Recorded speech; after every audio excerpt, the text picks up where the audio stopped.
কাম আকিলিন আয়াত মাযাহিবু ওয়া জাহিলিন তালকাহু মারজুকা। কত শিক্ষিতওয়ালা কিন্তু গরিব, আর কত মূর্খ নিজের নামের সাইনটাও করতে পারে না। লক্ষ কোটি টাকার মালিক আছে না নাই? কত মেহনত করনেওয়ালা সকাল থেকে নিয়ে সন্ধ্যা পর্যন্ত, সন্ধ্যা থেকে নিয়ে পরের দিন সকাল পর্যন্ত মেহনত করেই যায়, পরিশ্রম করতেও মাস শেষে 10-15 হাজারের বেশি তার কপালে জুটে না।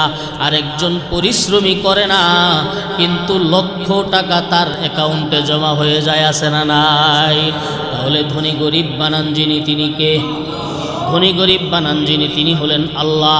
অতএব সাহাবায়ে কেরাম বলেন, ইয়া রাসূলুল্লাহ, আল্লাহ সুবহানাহু ওয়া তাআলা দুনিয়ার নিজামকে ঠিক রাখার জন্য আমাদেরকে গরিব বানাইছেন, আপনার কিছু সাহাবায়ে কেরামদেরকে ধনী বানাইছেন গো ইয়া রাসূলুল্লাহ।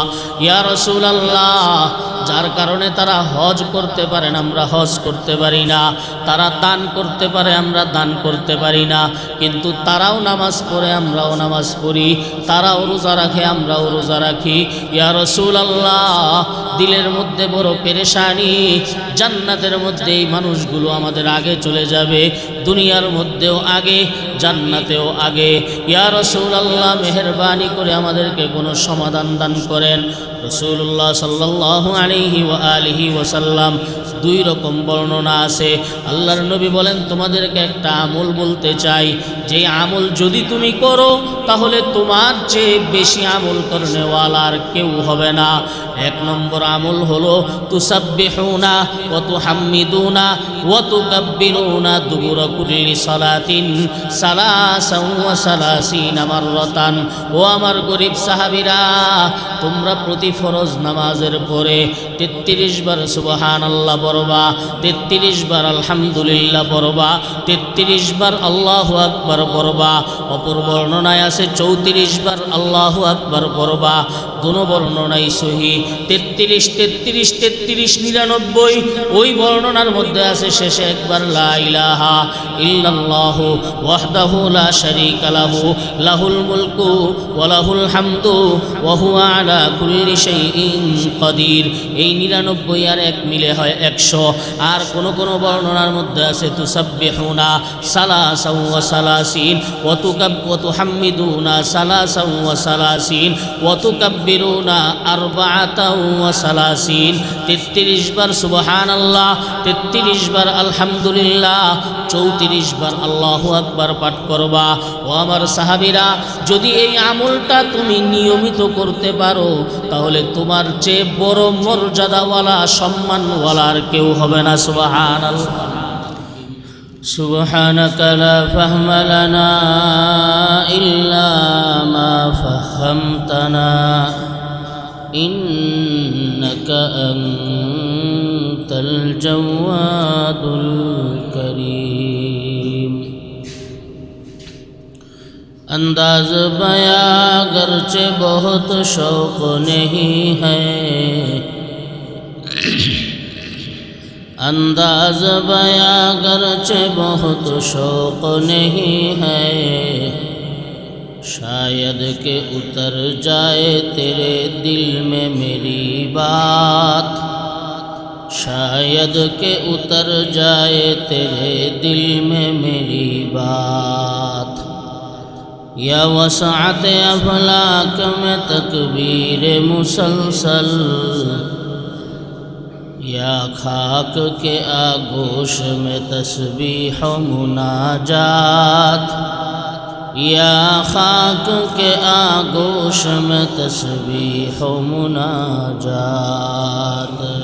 वो मज़हब मर्दान खुदागाह खुदा मस्त, वो मज़हब मर्दान खुदागाह खुदा मस्त, ये मज़हब मुल्ला व जमादात व नबातात, ये मज़हब मुल्ला व जमादात व नबातात। ला इलाहा إلا الله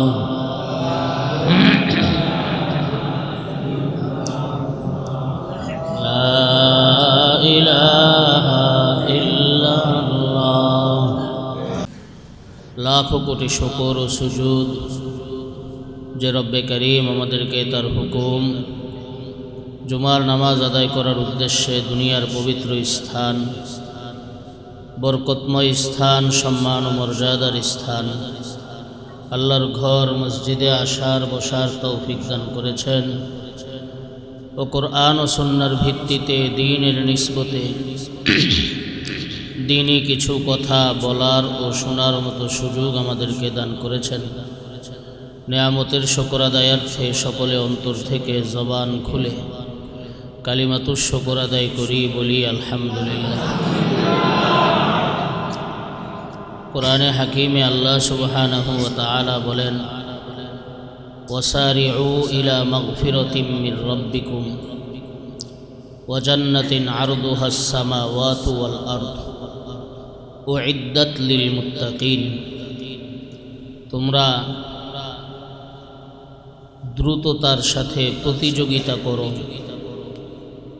দৌড় দাও ইলা মাগফিরাতিম মির রাব্বিকুম, তোমাদের রবের পক্ষ থেকে ক্ষমার দিকে, ওয়া জান্নাতিন, এবং ওই জান্নাতের দিকে, আরদুহাস সামাওয়াতু ওয়াল আরদ, যেই জান্নাতের প্রশস্ততা আসমান জমিনের সমান, উইদ্দাত লিল মুত্তাকিন, যেই জান্নাতকে প্রস্তুত করা হয়েছে আল্লাহ সুবহানাহু ওয়া তাআলার তাকওয়াওয়ালা বান্দাদের জন্য। হাদিসে পাকের মধ্যে রাসূলুল্লাহ সাল্লাল্লাহু আলাইহি ওয়াসাল্লাম ইরশাদ করেন, বাদিরু বিল আমালি ফিতানান, ফিতনা আসার আগেই তোমরা নেক আমলের মধ্যে লেগে যাও। ফিতনা কেমন আসবে? নবীজি বলেন, কাকিতাইল লাইলিল মুজলিমি, অন্ধকার রাতের মতো, ঘুটঘুটে অন্ধকার রাতের মতো ফিতনা আসতে থাকবে। এমন ফিতনা, ইউসবিহুর রাজুলু মুমিনান ওয়া ইউমসি কাফিরান, একজন ব্যক্তি সকালবেলা থাকবে ইমানদার, সন্ধ্যাবেলা হয়ে যাবে বেঈমান। ওয়া ইউমসি মুমিনান ওয়া ইউসবিহু কাফিরান, সন্ধ্যাবেলা থাকবে ইমানদার, সকালবেলা হয়ে যাবে বেঈমান। ইয়াবিউ দীনাহু লিআরজিম মিনাদ দুনিয়া, দুনিয়ার সামান্য সম্পদ, মর্যাদা, পদ, এগুলোর বিনিময়ে নিজের ধর্মকে রসাতলে দিয়ে দিবে। এ হলো আয়াত ও হাদিসের সরল অনুবাদ।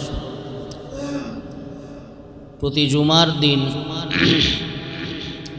দিনই কিছু কথাবার্তা আমরা বলি বা শুনি, এগুলোকে গতানুগতিক রেওয়াজ মনে না করে গনিমত মনে করা উচিত। ধর্মীয় কথাবার্তা, দ্বীনি কথাবার্তা, আল্লাহর রসুলের কথাবার্তা যেখানে হয় সেখানেই আল্লাহ সুবহানাহু ওয়া তাআলার পক্ষ থেকে খাস রহমত নাজিল হতে থাকে। অতএব ধর্মীয় কথাবার্তার পুরস্কার এবং সওয়াব তো আলাদা আছেই, কিন্তু এর মূল যে উদ্দেশ্য সেটা হলো কথা অনুযায়ী আমল করার চেষ্টা করা। এই জিনিসটার বড় অভাব। জানি অনেক, মানি না, শুনি অনেক, মানি না, মানার বেলায় খুব কম, জানার বেলায় আগ্রহ খুব বেশি। অথচ সাহাবায়ে কেরাম রিজওয়ানুল্লাহি আলাইহিম আজমাইন যতটুকু জানতেন ততটুকু মেনে দেখাইতেন। এজন্য বলা হয় মানার মধ্যেই কামিয়াবি, শুধু জানার মধ্যে কামিয়াবি নাই। শুধু জানার মধ্যে তো শয়তানও অনেক কিছু জানত, কিন্তু আসলে মানা, একদিন মানে নাই, চিরকালের জন্য জাহান্নামী হয়ে গেছে। তাফসীরের কিতাবাদির মধ্যে পাওয়া যায় এত বড় আবেদ এবং ইবাদতকারী ছিল শয়তান যে পৃথিবীর মধ্যে এমন কোনো জায়গা নাই যেখানে শয়তানের সেজদা পড়ে না। কিন্তু একদিন না মানা, এক মুহূর্ত না মানা, এই এক মুহূর্ত না মানার কারণে আল্লাহ পাক রব্বুল আলামিন তার উপরে লানত করে দিলেন, ওয়া ইন্না আলাইকা লানাতি ইলা ইয়াউমিদ্দিন, কিয়ামত পর্যন্ত তোর উপরে আমার লানত। অতএব যতটুকু জানি ততটুকু মানার চেষ্টা করি। আর এখন তো যেই জমানা আসছে, দুনিয়ার মধ্যে এতটাই নিমগ্ন, এতটাই মশগুল, আমরা জানতেও চাই না। বাস্তব না অবাস্তব? জানতেও চাই না, শুনতেও চাই না। মনে হয় যে ধর্মীয় কথাবার্তার ক্ষেত্রে যদি কানের মধ্যে ছিপি ঢুকায়া রাখা যাইত তাহলে মনে হয় বেশি ভালো হইত। এরকমও বহু মানুষের অবস্থা আছে। এই সব কিছুর মূল উদ্দেশ্য, মূল রোগটা হলো পরকালের ব্যাপারে আমাদের চিন্তা চেতনা পরিষ্কার না। আখেরাত নামের একটা জিনিস যা আছে, এই ব্যাপারে আমাদের চিন্তাধারা, ইয়াকিন, বিশ্বাস যেমন থাকার দরকার তেমনটা নাই। এই কারণে সব কিছু এই দুনিয়া কেন্দ্রিক, এবং দুনিয়াতে আমার সময় দরকার হলে গল্প গুজবে যাক, আমার সময় দরকার হলে অযথা মোবাইল চালানোর মধ্যে যাক, আমার সময় দরকার হলে আড্ডাবাজির মধ্যে যাক, কিন্তু আমার সময় জিকির আজকারের মধ্যে যেতে দেওয়া যাবে না। আমার সময় কোরআনের তেলাওয়াতের মধ্যে যেতে দেওয়া যাবে না। আমার সময় মসজিদে বসে ইবাদত বন্দেগী করার ক্ষেত্রে দেওয়া যাবে না। দরকার হলে আমার সময় ঘন্টাকে ঘন্টা মোবাইল দেখার মধ্যে, টেলিভিশন দেখার মধ্যে, আড্ডা দেওয়ার মধ্যে, চায়ের দোকানের মধ্যে, পরস্পর কথাবার্তার মধ্যে, সেখানে যাবে, কোনো রকম আপত্তি আমার থাকবে না। কিন্তু মসজিদে, ধর্মীয় কাজে, দ্বীনি কাজে, ইবাদত বন্দেগীতে, নামাজে, জিকিরে, তেলাওয়াতে, এগুলোর মধ্যে আমার সময় যাইতে দেওয়া যাবে। এই হলো আমাদের মন মানসিকতা। বাস্তব না অবাস্তব? আল্লাহ আমাদের সকলকে দ্বীনওয়ালা হওয়ার তৌফিক দান করুন। আল্লাহ আমাদের সকলকে হেদায়াতওয়ালা হওয়ার তৌফিক দান করুন। কিচ্ছু কাজে আসবে না দুনিয়ার পরকালে। যতটুকু সময় আমি আল্লাহর জন্য ব্যয় করব, সেই সময়টাই কাজে আসবে। যতটুকু সময় আমি দ্বীনের জন্য ব্যয় করব, সেই সময়টাই কাজে আসবে। যতটুকু সময় আমি ধর্মের পথে ব্যয় করব, সেই সময়টাই আমার কাজে আসবে। বাহাদুরি, ক্ষমতা, অহংকার, প্রভাব, প্রতিপত্তি, সম্পদ, কবর দেশে কোনো কিচ্ছু কাজে আসবে না। আসবে কোনো কিছু কাজে? আজরাইলের সামনে এই সমস্ত জিনিসের কোনো দাম নেই, কোনো ভ্যালু নেই। আমি প্রধানমন্ত্রী, আমাকে তুমি জান কবজ করতে পারবা না। আমি রাষ্ট্রপতি, আমার জান তুমি কবজ করতে পারবা না। আমি দুনিয়ার সবচেয়ে বড় ক্ষমতাওয়ালা, তুমি আমার জান কবজ করতে পারবে না। এরকম কোনো কথার কোনো সুযোগ নাই। সুতরাং মুতু ক্বাবলা আন তামুত, মৃত্যুর আগেই মৃত্যুর প্রস্তুতি গ্রহণ করা চাই। আল্লাহ আমাদের সকলকে এই বাস্তবতা বুঝার তৌফিক দান করুন। এই বাস্তবতাকে যারা সামনে রাখে তারা ধর্মীয় লাইনে সবসময় আগে থাকার চেষ্টা করে। এই বাস্তবতাকে যে সামনে রাখে যে আমার সম্পদ কোনো কাজে আসবে না, আমার হায়াতের ওই সময়টা, যেই সময়টা আল্লাহর জন্য ব্যয় হয়েছে, সেটা যেই অবস্থায়, যেই পদ্ধতিতে হোক না কেন। কোনো ব্যক্তি নামাজ পড়ছে তো সে আল্লাহর জন্য সময় ব্যয় করছে, কোনো ব্যক্তি জিকির করছে তো সে আল্লাহর জন্য সময় ব্যয় করছে, কোনো ব্যক্তি ধর্মীয় কাজে সময় দিচ্ছে তো সে আল্লাহর জন্য সময় ব্যয় করছে, কোনো ব্যক্তি মানুষকে সহযোগিতা করার জন্য সময় ব্যয় করছে তো সে আল্লাহর জন্য সময় ব্যয় করছে, কোনো ব্যক্তি জনগণের সুবিধার জন্য সময় ব্যয় করছে, সে আল্লাহর জন্য সময় ব্যয় করতেছে। এই সমস্ত জিনিসের ক্ষেত্রে যে ব্যক্তি সময়কে ব্যয় করবে আর মনে করে আখেরাতই আমার সব, ওই ব্যক্তি তার সময়টুকুকে কাজে লাগানোর চেষ্টা করে। আজকের দুনিয়ার মুসলমানদের মধ্যে বড় দুর্বলতার একটা বড় দুর্বলতা হলো সময়কে কাজে না লাগে, অথচ হায়াতের কত দাম।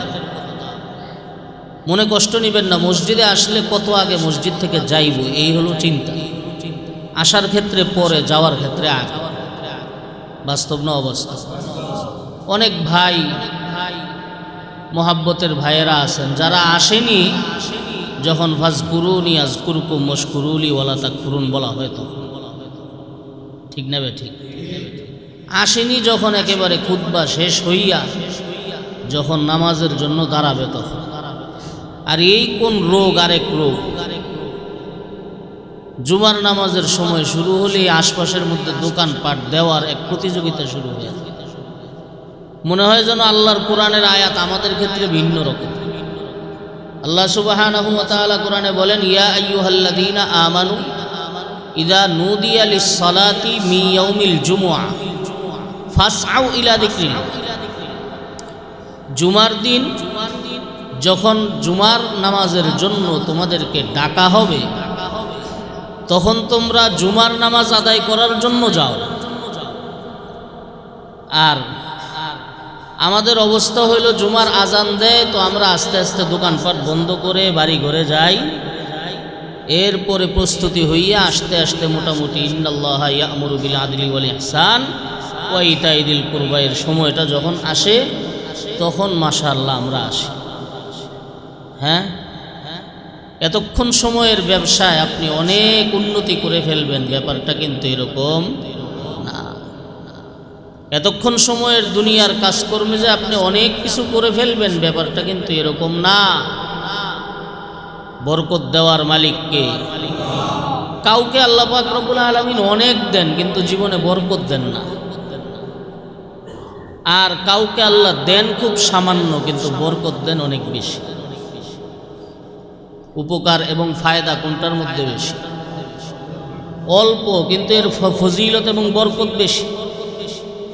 এই জমানার উম্মত, আখেরি নবীর উম্মতের হায়াত কম, মর্যাদা বেশি। পূর্ববর্তী নবীদের উম্মতের হায়াত বেশি, মর্যাদা কম। তো বেশি পাইলেই যে আমার অনেক উপকার হবে, ব্যাপারটা এরকম না। কেউ লক্ষ টাকা ইনকাম করে, না মনে শান্তি আছে, না পারিবারিকভাবে শান্তি আছে, না স্বাস্থ্যগতভাবে শান্তিতে আছে, কোনো দিক দিয়ে শান্তিতে নাই।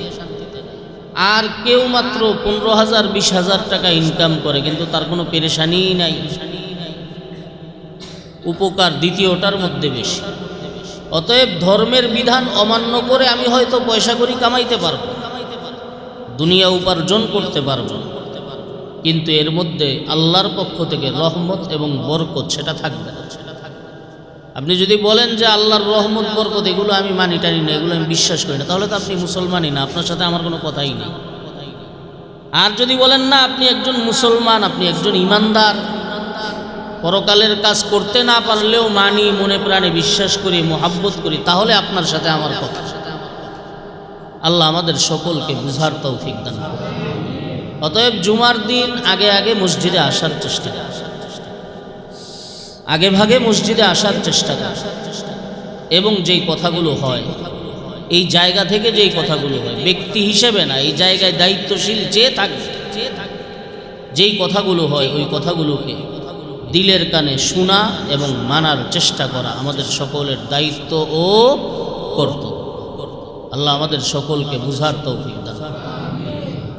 এই কথাই আল্লাহ হাকিমে বলেন, বান্দা তুমি প্রতিযোগিতা করবা, দ্রুততার সাথে কাজ করবা। কোন ক্ষেত্রে? সারিউ ইলা মাগফিরাতিম মির রাব্বিকুম ওয়া জান্নাতিন আরদুহাস সামাওয়াতু ওয়াল আরদ উইদ্দাত লিল মুত্তাকিন। ও আমার বান্দা, প্রতিযোগিতা করবা কোন ক্ষেত্রে? সম্পদের ক্ষেত্রে না। সম্পদ তো কারুনেরও ছিল। কেমন সম্পদ ছিল যে কারুনের সম্পদের চাবি বহন করতেই বিশাল বড় কাফেলার প্রয়োজন ছিল, সম্পদ বহন করতে না। লাতানু বিল উসবাতি উলিল কুওয়া, তার ধনভাণ্ডারের এই পরিমাণ চাবি ছিল, চাবি, যেই চাবিগুলোকে বহন করতেও বিশাল বড় বাহিনীর প্রয়োজন। কিন্তু শেষ পর্যন্ত পরিণতি কি?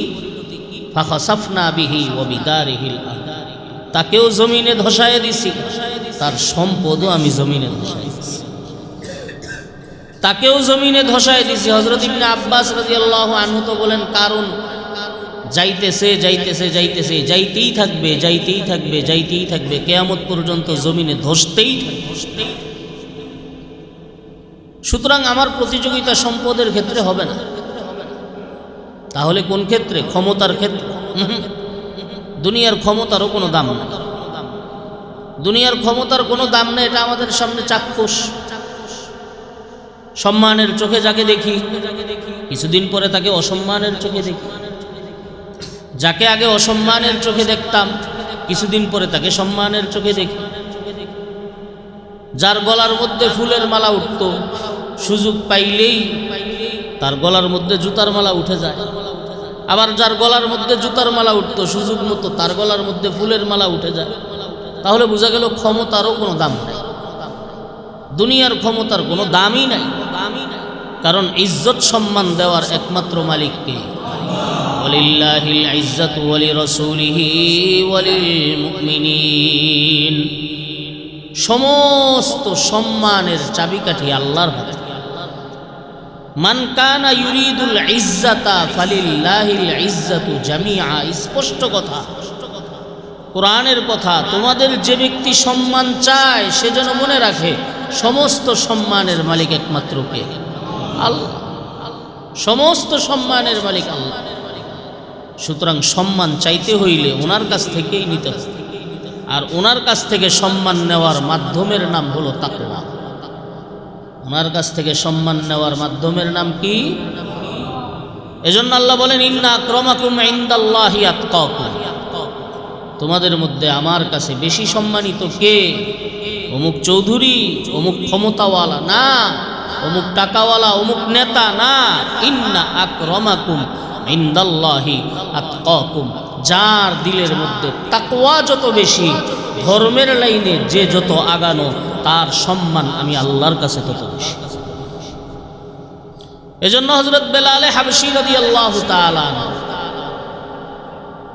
আজও আমরা দেখি আফ্রিকার মানুষদের জীবনযাপন কেমন, কত নিম্ন পর্যায়ের জীবনযাপন তাদের। ঘর বাড়ি থেকে ধরে সব কিছুর মধ্যে দারিদ্রতা এবং অসহায়ত্বের একটি ছাপ আফ্রিকার মানুষের জীবনযাপনের মধ্যে আছে। বাস্তব না অবাস্তব?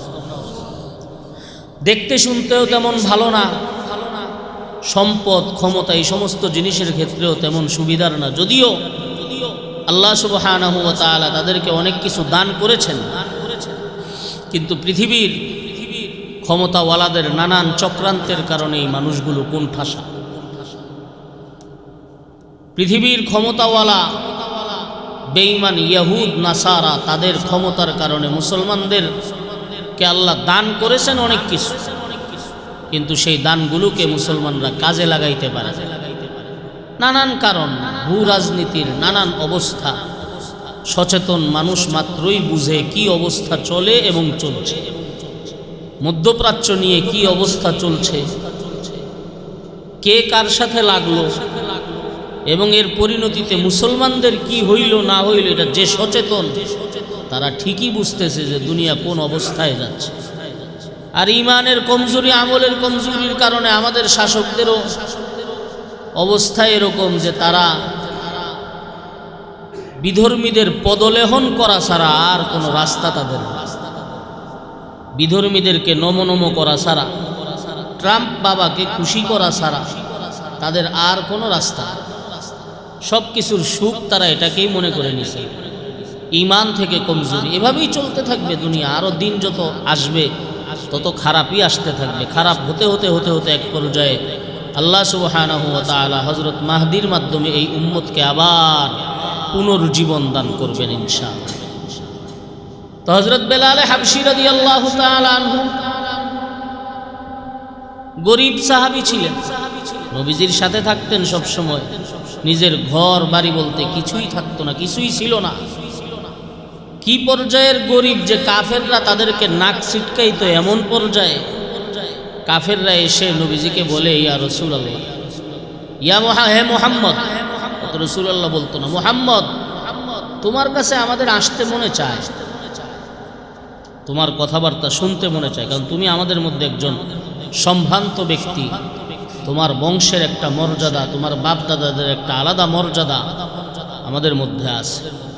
কিন্তু তোমার আশপাশের মানুষগুলোকে দেখলে আর তোমার কাছে আসতে মনে চায়। আশপাশের মানুষগুলো কারা? হযরত বেলাল রাদিয়াল্লাহু আনহু।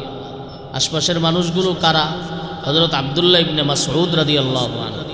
আশপাশের মানুষগুলো কারা? হযরত সালমান ফারসি রাদিয়াল্লাহু আনহু, হযরত সুহাইব রাদিয়াল্লাহু আনহু। এরকম গরিব সাহাবায়ে কেরাম যারা ছিলেন, ধনী সাহাবায়ে কেরাম যারা ছিলেন, তারাও হুজুরের সামনেই থাকতেন, কিন্তু তাদের তো বিভিন্ন কাজকর্ম থাকত। কিন্তু যে সমস্ত সাহাবীদের ঘর বাড়ি সম্পদ কিছুই ছিল না, আসহাবে সুফা তাদেরকে বলা হয়। আজও পর্যন্ত মসজিদে নববীতে একটা জায়গা আছে, যেই জায়গার মধ্যে আসহাবে সুফা, সুফাওয়ালা সাহাবায়ে কেরাম, ওনারা এই কাছে কাছে থাকতেন, নবীজির সামনে সবসময় গুরগুর গুরগুর গুরগুর করতেন। কাফেররা বলতো যে মুহাম্মদ, এদের কারণে তোমার কাছে আসতে মনে চায় না। কেন? কারণ এদের সাথে আমাদের যায় না। এরকম মানসিকতা আমাদের মধ্যেও আছে না নাই? এই মানুষটার সাথে আমাদের যায় না, হ্যাঁ, এই লোকটার সাথে আমাদের যায় না, এই লোকের ফ্যামিলির সাথে আমাদের যায় না, এর সাথে খাবো এটা আমার যায় না, এটা আমার সাথে চলে না। যে ব্যক্তি কোনো মুসলমানকে তাচ্ছিল্যের নজরে দেখলো, যে ব্যক্তি কোনো মুসলমানকে তুচ্ছ তাচ্ছিল্যের নজরে দেখলো, নবী বলেন তার জাহান্নামে যাওয়ার জন্য আর কিছু করার দরকার নেই। আল্লাহ আমাদেরকে হেফাজত।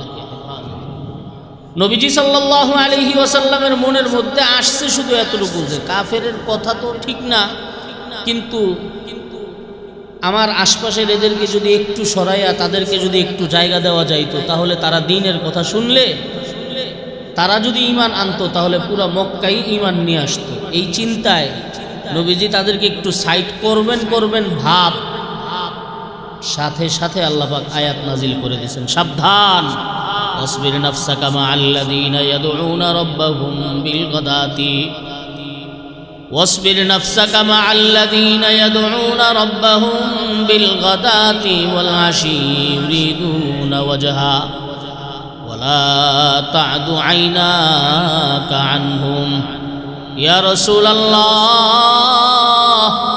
মক্কার বেঈমানরা এসে আপনাকে বলে বেলালকে সরাইয়া দিতে, মক্কার বেঈমানরা আপনাকে এসে বলে আব্দুল্লাহ ইবনে মাসউদকে সরাইয়া দিতে, আমার গরিব বান্দাদেরকে সরাই দিতে বলে। ইয়া রাসূলুল্লাহ, সাবধান, তাদেরকে আপনি আপনার কাছ থেকে সরাইবেন না, বরঞ্চ তাদের সাথে আপনি আপনাকে আটকায়া রাখেন। সুবহানাল্লাহ।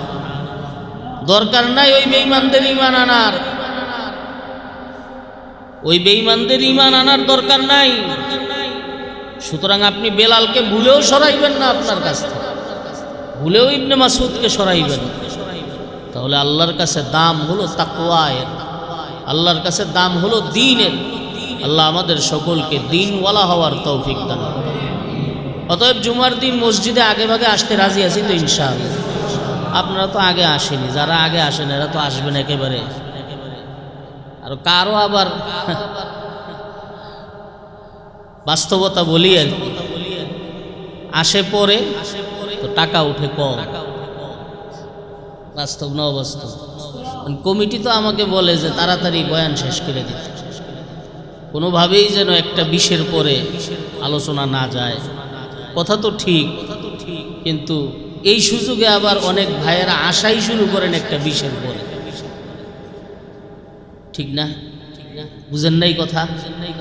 আসেই একটা 20-এর পরে, তাহলে টাকাও গেল না, খরচও হইল না, দানও হইল না, ওদিক দিয়ে টাকা উঠে কম। আর সময় যেদিন লম্বা হয়ে যায়, ওই দিন তো সামনে দান বাক্স আসলে তো দেওয়া লাগে, তখন তো মনে চায় মুসলমান হিসেবে দান বাক্স আসছে, সপ্তাহে একটা দিন আসে, তো কিছু তো দিতে মনে চায়, এটা স্বাভাবিক। তখন তখন আবার টাকাও উঠে বেশি। আল্লাহ আমাদের সকলকে দ্বীনের কাজে আগে ভাগে থাকার তৌফিক দান করুন। মনে কষ্ট নিলেন?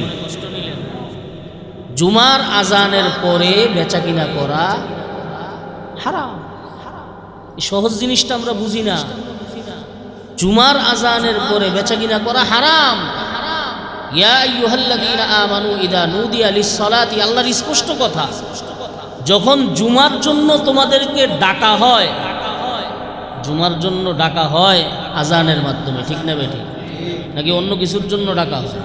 আজানের মাধ্যমে কিসের জন্য ডাকা হয়?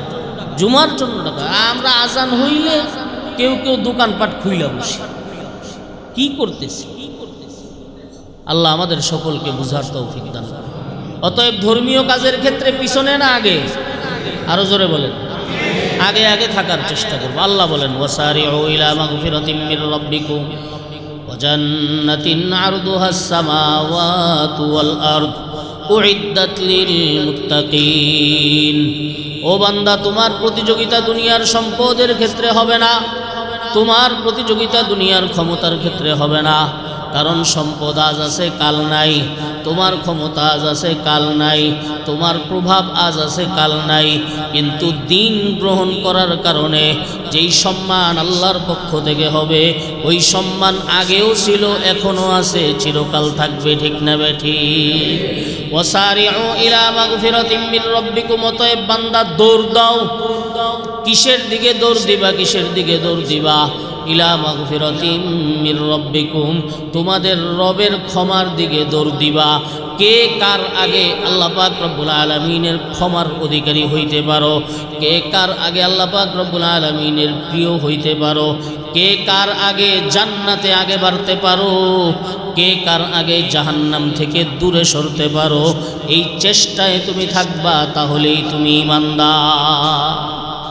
এই জন্য সাহাবায়ে কেরাম রিজওয়ানুল্লাহি আলাইহিম আজমাইনদের মাঝে প্রতিযোগিতা, সম্পদের প্রতিযোগিতা ছিল না, ক্ষমতার প্রতিযোগিতা ছিল না। সাহাবায়ে কেরামের মধ্যে প্রতিযোগিতা ছিল আখিরাতের মধ্যে কে আগে বেড়ে যাবে। নবী করিম সাল্লাল্লাহু আলাইহি ওয়া আলিহি ওয়াসাল্লাম বিভিন্ন আমলের ফজিলত বলেন, আর সাহাবায়ে কেরাম আমলের মধ্যে লেগে যান। সাহাবায়ে কেরামদের মধ্যে অধিকাংশই ছিলেন গরিব। এই গরিব সাহাবায়ে কেরামরা এসে আল্লাহর নবীকে অভিযোগ করলেন, ইয়া রাসূলুল্লাহ, যাহাবা আহলুদ দুসুরি বিদ্দারাজাতিল উলা। ইয়া রাসূলুল্লাহ, সম্পদওয়ালারা তো সব নিয়ে গেল গো ইয়া রাসূলুল্লাহ। নবীজি বলেন কিভাবে? গরিব সাহাবায়ে কেরামরা বলেন, ইয়াসুমুনা কামা নাসুমু, আমরাও রোজা রাখি, তারাও রোজা রাখে। ওয়ায়ুসাল্লুনা কামা নুসাল্লি, আমরাও নামাজ পড়ি, তারাও নামাজ পড়ে। ইয়া রাসূলুল্লাহ, ওয়ায়াহুজ্জুন, কিন্তু তারা হজ করে, আমরা সম্পদ নাই, হজ করতে পারি না। তারা দান করে, আমরা সম্পদ নাই, দান করতে পারি না। তারা জিহাদের ময়দানে সম্পদের মাধ্যমে সাহায্য করে, আমরা পারি না। ইয়া রাসূলুল্লাহ, গরিব হওয়ার কারণে কি পিছায় থাকবো গো ইয়া রাসূলুল্লাহ? অথচ ধনী গরিব হওয়া এটা বান্দার ইচ্ছাধীন না, দান করেন যিনি তিনি কে? নাহনু কাসামনা বাইনাহুম মাঈশাতাহুম ফিল হায়াতিদ দুনিয়া ওয়া রাফা'না বা'দাহুম ফাওকা বা'দিন দারাজাতিল লিয়াত্তাখিযা বা'দুহুম বা'দান সুখরিয়া। আল্লাহ সুবহানাহু ওয়া তাআলা বলেন, বান্দা, তোমার বুদ্ধি, তোমার জ্ঞানের মাধ্যমে তুমি বড়লোক হয়েছো, ব্যাপারটা এরকম না। তোমাকে আমি আল্লাহ বড়লোক হিসেবে নির্ধারণ করে রেখেছি, এই জন্য তুমি ধনী হইছো। আর তোমাকে আমি আল্লাহ গরিব হিসেবে নির্ধারণ করে রেখেছি, এই জন্য তুমি গরিব হয়েছো। সুতরাং ধনী গরিব হওয়া বান্দার ক্ষমতার ভিত্তিতে না, ধনী গরিব বানান যিনি তিনি কে? আকিলিন আকিলিন আয়াত মাযাহিবু ওয়া জাহিলিন জাহিলিন তালকাহু মারজুকা। কত শিক্ষিতওয়ালা, কত শিক্ষিতওয়ালা, কিন্তু গরিব। আর কত মূর্খ নিজের নামের সাইনটাও করতে পারে না। লক্ষ কোটি টাকার মালিক আছে না নাই? কত মেহনত করনেওয়ালা, সকাল থেকে নিয়ে সন্ধ্যা পর্যন্ত, সন্ধ্যা থেকে নিয়ে পরের দিন সকাল পর্যন্ত মেহনত করেই যায়, মেহনত করেই যায়, মেহনত করেই যায়। পরিশ্রম করতে করতে করতে করতেও মাস শেষে 10-15 হাজারের বেশি তার কপালে জুটে না। আরেকজন পরিশ্রমী করে না, কিন্তু লক্ষ টাকা তার অ্যাকাউন্টে জমা হয়ে যায়, আছে না নাই? তাহলে ধনী গরিব বানান যিনি, তিনি কে? ধনী গরিব বানান যিনি, তিনি হলেন আল্লাহ।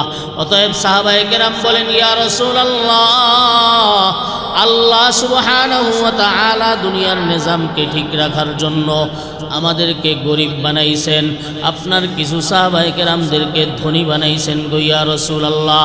ইয়া রাসূলুল্লাহ, যার কারণে তারা হজ করতে পারেন, আমরা হজ করতে পারি না। তারা দান করতে পারে, আমরা দান করতে পারি না। কিন্তু তারাও নামাজ পড়ে, আমরাও নামাজ পড়ি। তারাও রোজা রাখে, আমরাও রোজা রাখি। ইয়া রাসূলুল্লাহ, দিলের মধ্যে বড় পেরেশানি। জান্নাতের মধ্যে এই মানুষগুলো আমাদের আগে চলে যাবে, দুনিয়ার মধ্যেও আগে, জান্নাতেও আগে। ইয়া রাসূলুল্লাহ, মেহেরবানি করে আমাদেরকে কোনো সমাধান দান করেন। রাসূলুল্লাহ সাল্লাল্লাহু আলাইহি ওয়া আলিহি ওয়াসাল্লাম, দুই রকম বর্ণনা আছে। আল্লাহর নবী বলেন, তোমাদেরকে একটা আমল বলতে চাই, যে আমল যদি তুমি করো তাহলে তোমার চেয়ে বেশি আমল করনেওয়ালা আর কেউ হবে না।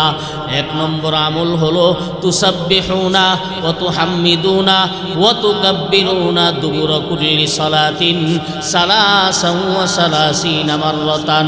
ও আমার গরিব সাহাবীরা, তোমরা প্রতি ফরজ নামাজের পরে 33 বার সুবহানাল্লাহ পড়বা, 33 বার আলহামদুলিল্লাহ পড়বা, 33 বার আল্লাহু আকবার পড়বা। অপর বর্ণনায় আছে 34 বার আল্লাহু আকবার পড়বা। দুনো বর্ণনাই সহি। 33 33 33 99।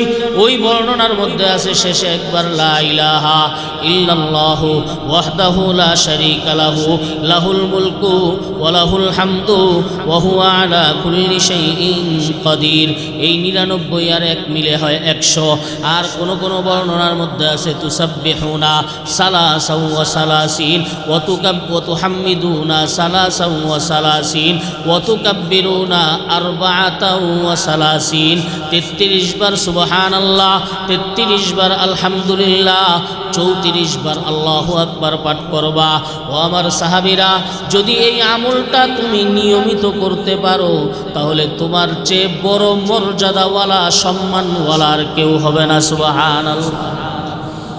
সমাধান পেয়ে গেছেন সাহাবায়ে কেরাম, মনের মধ্যে খুশি। ও ধনীওয়ালা, তুমি হজের মাধ্যমে যেই নেকি পাইবা, আমি নামাজের পরে 33 বার সুবহানাল্লাহর মাধ্যমে সেই নেকি পাইব। সুবহানাল্লাহ। কেমন দেনেওয়ালা তিনি, আল্লাহ! হ্যাঁ, কেমন দেনেওয়ালা! ধনীর জন্য ব্যবস্থা, গরিবের জন্য ব্যবস্থা, কারণ তিনি রহমান, তিনি রহিম। তিনি চান আমার বান্দা কিভাবে জান্নাতি হবে, তিনি চান আমার বান্দা যেন জাহান্নামী না হইয়া যায়, তিনি চান আমার বান্দার যেন কষ্ট না হয়। কারণ বড় মোহাব্বত, বড় আদর করে এই বান্দারে তিনি বানাইছেন, ঠিক না বেঠিক?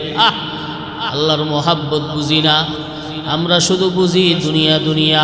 আল্লাহ যে কত ভালোবাসেন, আল্লাহ যে কত মোহাব্বত করেন, হায়রে কত মোহাব্বত, কত আদর যে আল্লাহ আপনার মতো আমার মতো গুনাহগারকে করেন, চিন্তাও করা যায় না। মাঝে মাঝে বালিশে মাথাটা লাগাইয়া চিন্তা করবেন আল্লাহ আপনাকে কেমন রাখছে। যেই পরিমাণ অপরাধ আর যেই পরিমাণ গুনাহ আমরা আল্লাহর সামনে করি, যেই পরিমাণ নাফরমানি আমরা আল্লাহর করি, দুনিয়ার কারো কথা যদি এমনভাবে অমান্য করতাম তাহলে সে আমাদেরকে কেমন চোখে দেখত, বিনিময়ে আল্লাহ সুবহানাহু ওয়া তাআলা আমাদেরকে কেমন দেখে। সাহাবায়ে কেরাম রিজওয়ানুল্লাহি আলাইহিম আজমাইন নবীজির এই কথা শুনে আমলের মধ্যে লেগে গেলেন। ধনী সাহাবায়ে কেরামদের কাছে খবর চলে গেল, গরিবরা না জানি কোন গুপ্ত ধন আল্লাহর নবীর থেকে নিয়ে আসছেন। কোন গুপ্ত ধন আল্লাহর নবীর থেকে গরিবরা নিয়ে আসছেন না জানি। ধনী সাহাবায়ে কেরাম জিজ্ঞেস করেন, একজন আরেকজনরে বলে না, গোপনে গোপনে আমল চলে, প্রতিযোগিতা। এটার নাম কি? প্রতিযোগিতা, একজন আরেকজনকে বলে না। এক পর্যায়ে ধনী সাহাবায়ে কেরাম যারা, তারাও জেনে ফেলেছেন যে এই আমলের এই ফজিলত।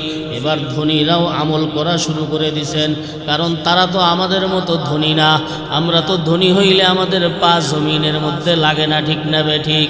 একটু ক্ষমতা আসলে আমার মতো ফেরাউন আর আমার মতো বাহাদুর আর কেউ নাই।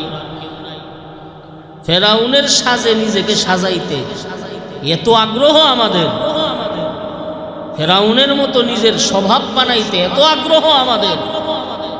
একটু সম্পদ, একটু ক্ষমতা আসলেই, একটু পদ আসলেই, একটু প্রভাব আসলেই আমার পার জমিনের মধ্যে থাকবে, আমার মতো কেউ নাই। সাহাবায়ে কেরাম ধনী, কিন্তু কেমন ধনী? আল্লাহু আকবার। সাহাবায়ে কেরাম সম্পদওয়ালা, কেমন সম্পদওয়ালা? আল্লাহর রাসূল সাল্লাল্লাহু আলাইহি ওয়া আলিহি ওয়াসাল্লাম আম্মাজান আয়েশা সিদ্দিকা রাদিয়াল্লাহু তাআলা আনহাকে বলেন, আয়েশা, আমার সাহাবী আব্দুর রহমান ইবনে আউফকে নিয়ে আমার বড় ভয় হয়। আম্মাজান আয়েশা সিদ্দিকা রাদিয়াল্লাহু তাআলা আনহা বলেন, ইয়া রাসূলুল্লাহ, ভয়ের কারণ কি? নবীজি বলেন, আমি দেখলাম আব্দুর রহমান ইবনে আউফ জান্নাতের মধ্যে যায়, কিন্তু আব্দুর রহমান ইবনে আউফ খোরায়া খোরায়া জান্নাতে যায়, সোজা দৌড় দিয়া জান্নাতে যেতে পারতেছে না, খোরায়া খোরায়া জান্নাতে যায়, খোরায়া খোরায়া। আম্মাজান আয়েশা সিদ্দিকা রাদিয়াল্লাহু তাআলা আনহা বলেন, কারণ কি গো ইয়া রাসূলুল্লাহ? নবীজি বলেন, আব্দুর রহমান ইবনে আউফের সম্পদ এত বেশি, এত বেশি, এত বেশি, সম্পদের ভারে সে দৌড়ায়া জান্নাতে যেতে পারতেছে না, খোরায়া খোরায়া বোঝা বহনকারীর মতো তাকে জান্নাতে যেতে হইতেছে। আম্মাজান আয়েশা সিদ্দিকা রাদিয়াল্লাহু তাআলা আনহার কাছে কোনো কারণে নবীর সাহাবী আব্দুর রহমান ইবনে আউফ রাদিয়াল্লাহু তাআলা আনহু আসলেন। আম্মাজান আয়েশা বলেন, ছেলে আমার, তোমার ব্যাপারে একটা দুঃসংবাদ আমি শুনতে পাইছি। আব্দুর রহমান ইবনে আউফ বলেন, আম্মাজান, কি দুঃসংবাদ? বলে, তুমি জান্নাতে যাইবা, কিন্তু পা খোরায়া খোরায়া জান্নাতে যাইবা। আব্দুর রহমান ইবনে আউফ রাদিয়াল্লাহু তাআলা আনহু মদিনার কোটিপতি সাহাবায়ে কেরামদের মধ্যে একজন ছিলেন, কোটিপতি সাহাবায়ে কেরামদের মধ্যে একজন। আব্দুর রহমান ইবনে আউফ রাদিয়াল্লাহু আনহু টেনশনে পড়ে গেছেন, কারণ আমাদের মতো ধনী না, তারা আখিরাতওয়ালা ধনী, ঠিক না বে ঠিক? ধনী হইতে কোনো বাধা নাই, যদি ধনী হওয়ার সাথে সাথে আল্লাহওয়ালা হওয়া যায়, ঠিক না বে ঠিক? বরঞ্চ ইসলাম আরও এই ক্ষেত্রে মানুষকে আগ্রহ দিছে, তুমি সম্পদ কামাও, কিন্তু পরকালকে সাথে নিয়ে সম্পদ কামাও, হালাল হারাম দেখে শুনে সম্পদ কামাও। এই হালাল হারাম বেছে যদি সম্পদ কামাইতে পারো, যত কামাও, যত কামাও, যত কামাও, ইসলাম এই ক্ষেত্রে কোনো রকম বাধা দেয় নাই। ইসলাম স্বভাবজাত ধর্ম। হযরত আব্দুর রহমান ইবনে আউফ রাদিয়াল্লাহু তাআলা আনহু বলেন, আম্মাজান, কি কারণে আমি জান্নাতের মধ্যে পা খোরায়া খোরায়া যাই? আম্মাজান আয়েশা বলেন, তোমার সম্পদ এত বেশি, এত বেশি, এত বেশি, সম্পদের ভারে তুমি জান্নাতের মধ্যে যাইবা, কিন্তু পা খোরায়া খোরায়া যাইবা। আব্দুর রহমান ইবনে আউফ রাদিয়াল্লাহু আনহু বলেন, ওই সময়ই বলেন যে যেই সম্পদের কারণে সোজা দৌড়াইয়া আমি জান্নাতে যেতে পারবো না, এমন সম্পদ আমার দরকার নাই, পুরা সম্পদ আল্লাহর রাস্তায় আমি দান করে দিলাম। এর নাম হইল ধনী। এর নাম কি? ধনী। আসল ধনী হলো মনের ধনী। আসল ধনী কি? নবীজি বলেন, খৈরুল গিনা গিনান নফস, মনের দিক দিয়ে যে ব্যক্তি ধনী সে হইল আসল ধনী। ধন সম্পদের অভাব নাই, কিন্তু গরিবরে দেওয়ার বেলায় 1 টাকাও বের হয় না, আছে না নাই? আমাদের মধ্যে যে সমস্ত অন্তরের রোগ আছে, এই রোগগুলোর মধ্যে একটা বড় রোগের নাম হলো কৃপণতা। বড় একটা রোগের নাম কি? কৃপণতা। খুব বড় রোগ, এটা খুব বড় রোগ। এই কৃপণতা দূর করার রাস্তার নাম হলো দান সাদাকা। এই কৃপণতা আপনি দান করবেন আর আপনার সম্পদে বরকত হবে না, এটা হতেই পারে না। আপনি দান করবেন আর আপনার মুসিবত দূর হবে না, এটা হতেই পারে না। আপনি দান করবেন, আপনার বিপদ আপদ দূর হয়ে সুখময় জীবন আসবে না, এটা হতেই পারে না। দান যদি কোনো বেঈমানও করে, দান, অসহায়কে সহযোগিতা, এগুলো যদি কোনো বেঈমান ব্যক্তিও করে, আল্লাহ সুবহানাহু ওয়া তাআলা তাকেও প্রতিদান দান করে।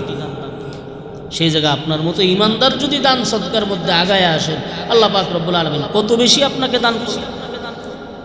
আল্লাহ আমাদের সকলকে বুঝার তৌফিক দান করুন। গরিব সাহাবায়ে কেরাম এসে নবীজিকে বলে, ইয়া রাসূলুল্লাহ, আমল তো দিছিলেন, কিন্তু আমল তো ওইটা ধনীরা এটাও শুরু করে দিচ্ছে, এখন তো আবার আমরা পিছনে পড়ে গেলাম। নবী বলেন, যালিকা ফাজলুল্লাহ ইউতিহি মাইয়াশা। আরে নেক আমল করতে পারা এটা তো আল্লাহর অনুগ্রহ, এটা আল্লাহ পাক রব্বুল আলামিন যাকে ইচ্ছা তাকে দান করেন। সুতরাং নেক আমলে লেগে থাকো, বরকত এবং ফজিলত মর্যাদা দান করবেন যিনি, তিনি কে? এই হলো এক হাদিস। আরেক হাদিসের মধ্যে নবীজি বলেন, এই গরিবদেরকে শোনো, তোমরা ধনীরা যেগুলো করে সেগুলো তো আছেই, এর পাশাপাশি তোমরা যে সমস্ত নেক আমল করবা, তাসবিহ, তাহলিল, তাহমিদ, জিকির, আসকার, এমনকি আমর বিল মারুফ, নাহি আনিল মুনকার, সৎ কাজের আদেশ, অসৎ কাজের নিষেধ করবা, এমনকি এক পর্যায়ে নবীজি বলেন, ওয়াফি বুদই আহাদিকুম সাদাকা, এমনকি তোমাদের লজ্জাস্থানের প্রয়োজন পূরণ করার জন্য যেই কাজ করবা, আল্লাহ সেখানেও তোমাদেরকে দান এবং সদকার সওয়াব দান করে।